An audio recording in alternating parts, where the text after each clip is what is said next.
waxaan jecelahay mar kale inaan guud ahaan shacbiga Soomaaliyeed ugu hambaliyo guusha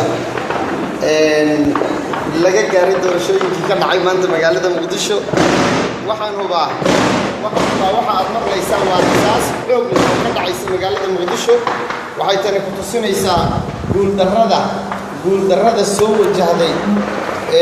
burcadda iyo qowmiysatadii aan la dagaalamayay 4 sanadood ee la soo dhaafay boobaysay hantida shacbiga Soomaaliyeed waxaan halkan ku dayan maayo caawa jecelahay inaan uga digto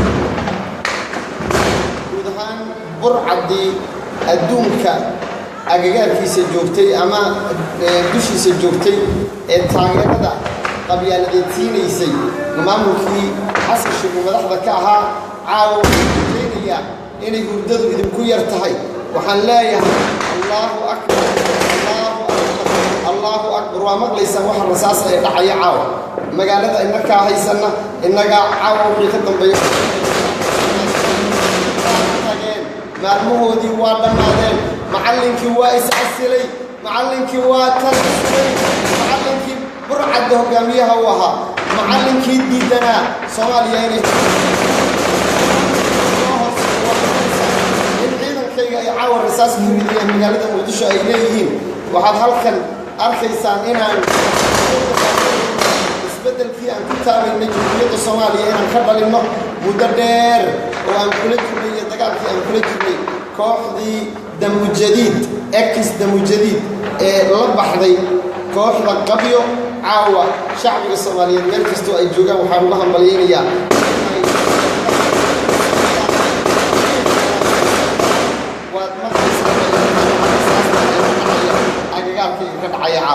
waxaan rajaynayaa tani inay tusinayso bilowgii taariikhda Soomaaliya inay isbedeshay waxaan rajaynayaa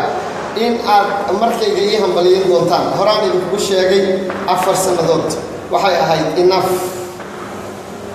waxaan dabagelaynaa dhammaan hantidii 2 maalmood ee la soo dhaafay aan shacbiga Soomaaliyeed u soo bandhignay ee aan ku tusinaynay boobka baaxadda leh ee kooxda ku jirtay villa Soomaaliya ay shacbiga Soomaaliyeed hantidooda ay ku boobayeen waxaan soo bandhigaynaa wax allaala iyo wixii shacbiga Soomaaliyeed laga qaatay muddadii xasan sheekh maxamed oo madaxweynaha ka ahaa waxaan rajaynayaa kuwii beenta isu sheegi jiray maalmahood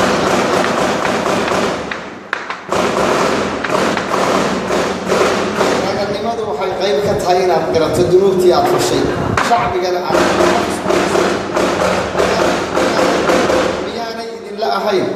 miyaanay idinla ahayn in la soo gaaray xasan sheekh maxamuud waxaan leeyahay waxaad noqonaysaa hogaamiyihii ugu horeeyay cadaaladda la horkeeno dhammaan wixii shacbiga Soomaaliyeed habeenkan oo kale ee xaafadda Madiina laga soo qaaday carruurtaada ee aadan shilinka haysanin maantana magaalada Muqdisho xaafad kasta oo la maro degmo kasta oo la maro ganacsiga iyo guriga ku yaalaba in aad la leeyahay waxa iska leh xasan sheekh maxamuud iyo qoyskiisa maanta waxaan rajaynayaa guul shacbiga Soomaaliyeed meel kastoo ay joogaan waxaa la soo gaaray markii la isu hambalyeyn lahaa caawa waa lacag la'aan adduunka meel kastoo aad ka joogtaan qofkii qaxwo cabaya Coca-Cola cabaya lacagtooda ama soo diray waxa garbaheena saaran ee aan u halgamaynay waxay ahayd hannaankaasi loo nabadgeliyo oo jamhuuriyadda Soomaaliya ka hama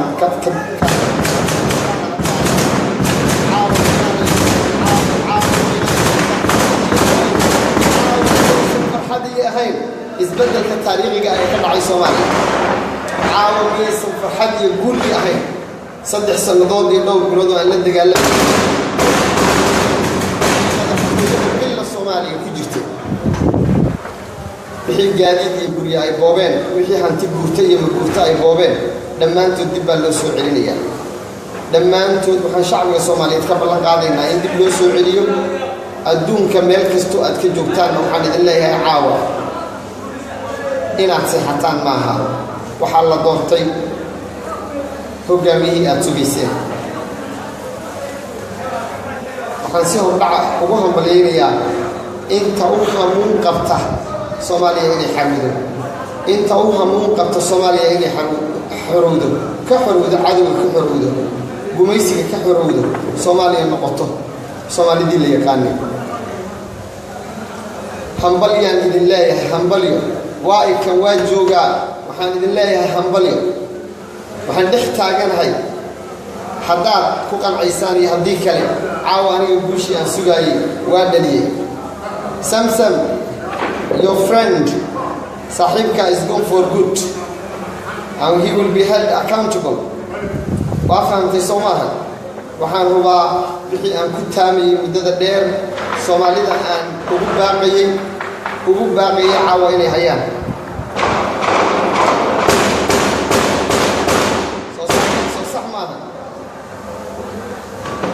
Soomaaliya horay u soconaysaa dibna u laaban mayso dariiqyada magaalada Muqdisho marka lagu daro 2 mitir square-ka in ka yar ee madaxtooyada ku taala 4 sanadood ka hor caawa oo kale iyo 4 bilood 9 saac habeenimo ayay dadku ka soconayeen halkii ay joogeen markii ay doorashada dhamaatay kadib ma garanayo caawa sida dadkii ka qayb galay aan heli karin gaadiid iyo ciidan ilaaliyay sidii ay xaafadooda ugu noqon lahaayeen Soomaaliya waa guuleysatay Soomaaliya waa guuleysanaysaa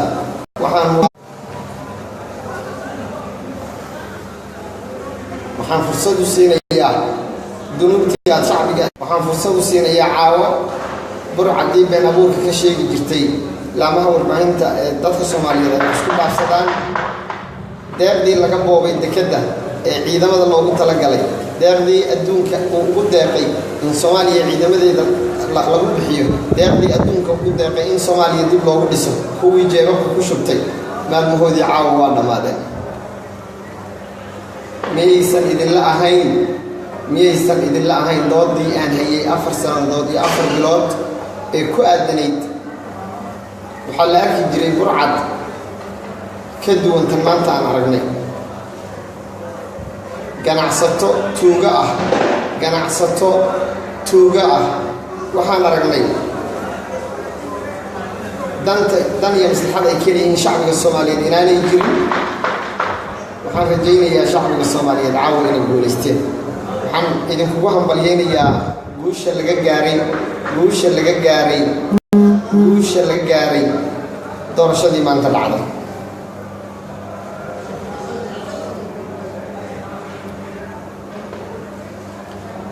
waxaan hubaa maalmuhu waa dhow yihiin wax kastana waxay u baahan yihiin in loo dulqaato ama loo sabro wixii caawa ka dambeeya waxaan shacbiga Soomaaliyeed u xaqiijinayaa guushii aan filayay in ay Soomaaliya ka dhacdo waa la gaaray isbeddelku kaan buu noqonayaa daqiiqadaha saacadaha maalmaha toddobaadyada bilaha iyo sanadaha soo socda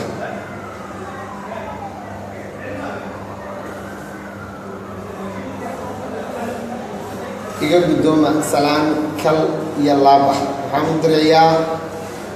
madaxda la doortay inay hogaamiso jamhuuriyadda Soomaaliya 4 sanadood ee soo socota waxaan rajaynayaa idinka Ilaahay in dhibaatada haraysay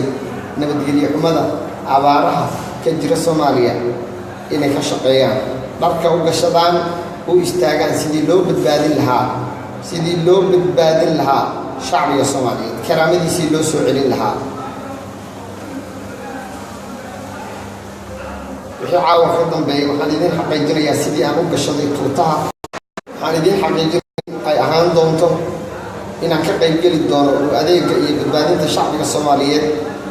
wixii aan haystana aan ku deeqi doono shacbiga Soomaaliyeed waxaan hadalkayga ku soo gabagabeynayaa adeerkay naxariistii janna Allaha siiyo Xuseen Sheekh Axmed Kadare ayaa yiri isjilciye jidadka qaad jamiica saasaha jirtay xasan sheego waxaan ku leeyahay isjilciye jidadka qaad jamiica saasaha jirtay waa idin salaamay kulligiin waxaan idin rajaynayaa khayr waxay la tahay intii munaasabad caawa ee aan rabay inaan gaarsiiyo ama idin soo gaarsiiyo inaan idin soo gaarsiiyey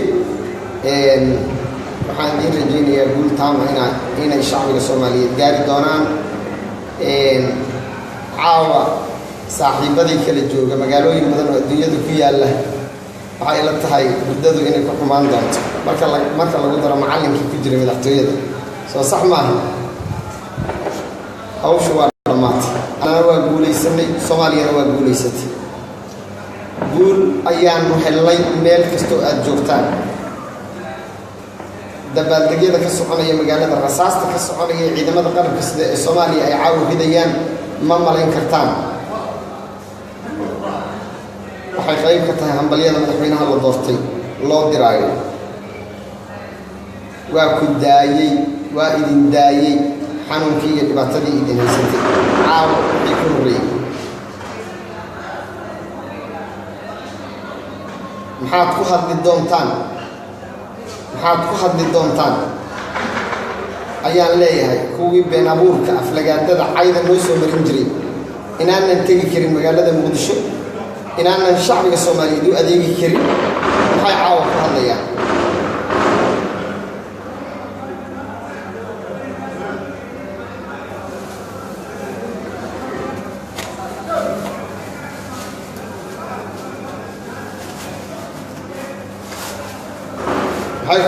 caawa